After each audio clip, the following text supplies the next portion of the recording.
Hello friends, मी आहे तन्वी. तुमच्या सगळ्यांचं स्वागत आहे आजच्या एका नवीन व्हिडिओमध्ये.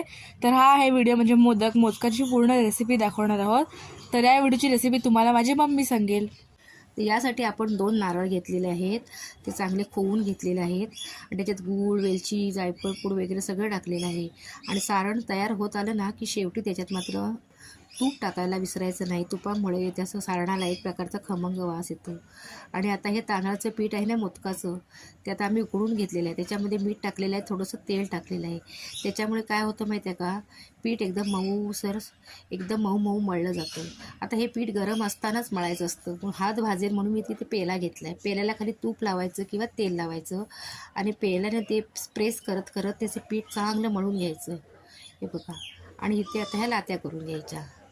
आता भरभर करण्यासाठी मी लात्या थोड्या थोड्या करून ठेवल्या होत्या, पण जास्त पण नाही करायच्या कारण त्या नंतर सुकतात आणि मोदक फुटतात. आता मी जसं जसं जमेल तसं मी सारण भरते त्याच्यामध्ये आणि त्याला मात्र कमळासारखा आकार द्यायचा. म्हणजे एक एक पाकळी अशी दुमडायची बोटाने. हे बघा, मोदक करायचं तसं काहीही कठीण नाही. तुम्ही जर 2-4 मोदक केलेत ना तर ते एकदम इझी जमतात. तर माझी छोटी मुलगी आहे ना, ती पण मोदक करते. आता तिचं वय 13 वर्ष आहे. तर आता हे मोदक केलेत आम्ही आणि हे ते इडली पात्रात हे उकडायला टाकलेले आहेत. हे बघा, जेवढे बसतील ना तेवढेच टाकायचे. आता हे पहिले उकडून झालेले आहेत. आता दुसरे पण आम्ही उकडायला टाकलेले आहेत. या 2 नारळाचे मोदक असल्यामुळे हे मोदक खूप जास्त झाले होते.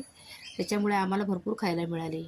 आम्ही मोदक संकष्टीला किंवा अंगारकी वगैरे असेल ना तर आठवणीने मोदक करतो. तर नंतर मग आम्ही गणपतीला वगैरे नैवेद्य दाखवला. अंगारकी असल्यामुळे वरण भात, पालेभाजी आणि 21 मोदक. आजचा व्हिडिओ तुम्हाला कसा वाटला तो कमेंट करून नक्की कळवा.